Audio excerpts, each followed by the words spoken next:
Hi everyone. A High Court judge has intervened in the case, well basically overruled a district judge that allowed the case against Boris Johnson was going to go through, and it was from Mr. Michael Ball, I think it is. Now, basically what this judge is saying is that it's perfectly fine for a politician to knowingly and deliberately lie, okay, because he did knowingly and deliberately lie about this 350 million that apparently was being paid to the EU every week, and apparently we were getting nothing back at all whatsoever for that 350 million, you know, and actually as soon as we left the EU, Brexit, it was all going to go to the NHS instead, okay, because we weren't getting any benefits whatsoever from the EU, okay, we weren't getting saving the NHS around 350 million a week in subsidised medicines, okay, no, that wasn't happening, apparently, according to him. Instead, we were robbing the NHS to pay money into the EU that we were getting absolutely nothing back for, okay? Now, apparently it's okay, it's legal for him to lie. It's legal for him to tell an outright barefaced lie.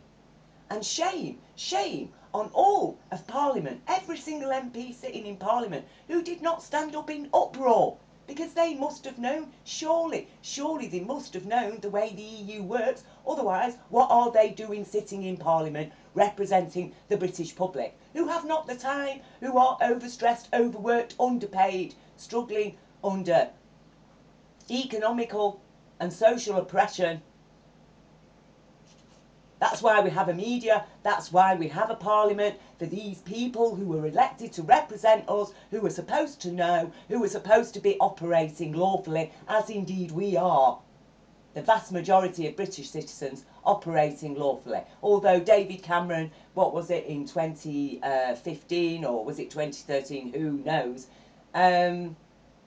stood up and said that law-abiding citizens of Britain should no longer feel secure, that they're not going to face arrest and charges. They're talking about the truth. They're talking about the concerns of the world, basically. Like, for example, querying the official fairy tale about 9/11. Apparently that makes us a non-violent terrorist. Okay, to query the official narratives on 9/11 makes somebody a non-violent terrorist. Right, well this guy has stood there and told a pack of lies, and a High Court judge has condoned that and said yes, that's perfectly fine. Okay, so let's have a look at the result of his pack of lies. So from Brexit, job losses index, this is as of 29th of May 2019, 233,931 jobs have gone. Okay, and that's not counting the 25,000 jobs that are just about to go now with the loss of British Steel, that apparently Britain can't bail out. It was British Steel, they've privatised it, they sold it for the sum of £1. I'm not going to leave you the links to it, go and bloody do the research. It was sold for £1 into privatisation. Now we're moving out of the EU, that's it, the market's gone, 25,000 jobs. The British government, oh no, no bailout for British Steel, no bailout to save people's lives, because that's what we're talking about here. When you put people in poverty, lives get harmed. People's lives are at risk. 120,000 dead directly through austerity is the official figure. What is this? More austerity. More austerity. Total annual wages lost. Look at that. Look at that. Total annual wages lost. It is absolutely disgusting. It is disgusting that this man can get up and tell a pack of lies, and now he's waiting in line to be Prime Minister of Britain. Listen, people, do not vote for any single politician anymore. This country is corrupt as hell. There is absolutely no intelligence, no sanity ruling us. We're talking about a set of mobsters, criminal mobsters. This whole Brexit madness is about what? What is it really about? It's about the Tories and their financial interests and their banking interests and their tax havens that are all coming under threat through the new EU legislations, and that's why they want it out, and that's why they do anything to get out, even if that means stirring up far-right extremism, Muslim people, people of colour being attacked in the street, mosques being attacked. This absolute madness that's taken over our country, it's absolutely disgraceful and despicable, and all supported by the BBC as well. He was given primetime news with his stupid, ridiculous buzz and his pack of lies that were blazoned across it. Persuading people to make a decision on a lie, and that isn't against the law. That isn't against the law when all these people have lost their jobs now as a direct result, and how many more? And I tell you now, this is just the beginning. This is just the beginning. Expect over 1 million jobs to go. If whatever type of Brexit happens, whether it's a hard Brexit or a soft Brexit, expect the jobs to go. He needs to be in jail. Because if you're going to tell a lie to people, that's going to deprive them of their livelihood, even put their homes at risk, their family life. People have human rights. They have human rights to a home, to family life. He's put it at risk with his lies, and a High Court judge says that is okay. Do we say it's okay? What kind of a High Court judge can say he is fine, and yet meanwhile a couple of people have just been prosecuted, apparently narrowly avoided jail for, what was it, funding terrorism, because they sent 200 quid to their son who's fled to Syria and was actually incarcerated there. Apparently he hasn't committed a crime, but because they sent him £200 to their son, they were nearly put in jail. The judge said, I've decided not to put you in jail, although I could have actually jailed you, because you sent £200 to your son. That is funding terrorism. What has he just done?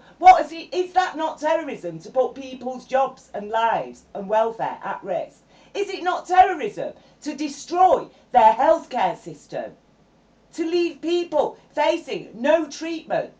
Is it not terrorism that drives 300 nurses to suicide and 400 doctors to suicide? Is that not terrorism that drives how many tens of thousands of people to end their lives? Is that not terrorism that kills 120,000 British citizens? And how are they doing it? How are they getting away with it? With lies and spin. Spin the fucking lies. And I'm sorry if you don't like my swearing. I do not like being sworn at by these people. Oh no, they don't lower themselves to actually use the F word. But that's what they're saying to us. That's what they've said. This whole Tory government has said to the British people, isn't it? F off the lot of you. The only people that are important in Britain are the London financiers. The City of London is Britain, basically. And what's good for the City of London is good for us. And that's what we're going to support. And screw you. Screw your jobs.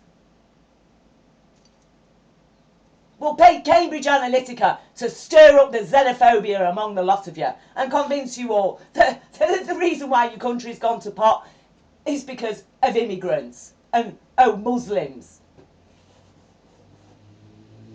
Who destroys the culture?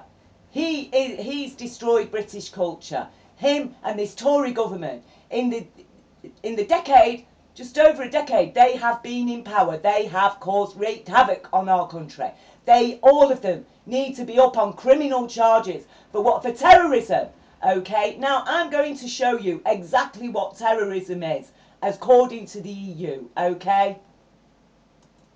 Right, here we are. Article 1. Terrorist offences and fundamental rights and principles.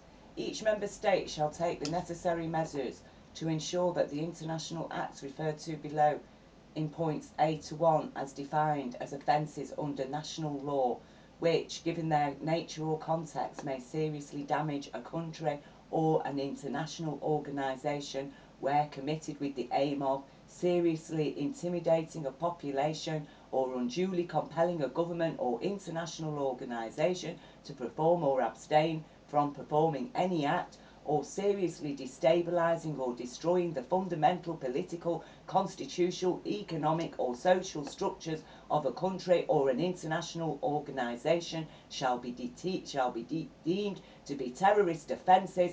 Attacks upon a person's life which may cause death, attacks upon the physical integrity of a person, kidnapping or hostage taking, causing extensive destruction to a government or public facility, a transport system, an infrastructure facility including an information system, a fixed platform located on the continental shelf, or a public place or private property likely to endanger human life or result in major economic loss. Seizure of aircraft. So here you go. Seizure of aircraft, ships or other means of public or goods transport.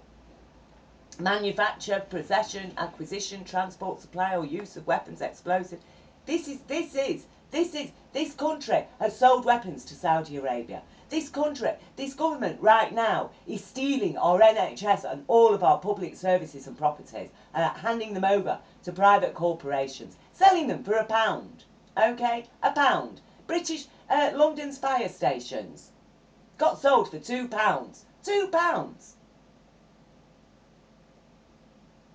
Privatised apparently, but still receiving massive subsidies, government subsidies. So, you know, this government is terrorist. That is what they've done. They have seriously destabilised and destroyed the fundamental political, constitutional, economic and social structures of our nation, and now even threatening Europe, threatening the EU. And why? Why? Because the Tories wanted to stop. They wanted to compel the EU to abstain from applying their legislations against tax havens and tax breaks that they give themselves. The EU was bringing it all to account, was applying legislations to restrict their freedoms, to rob and rape, basically, to raid people's trust funds, pensions, accounts, savings.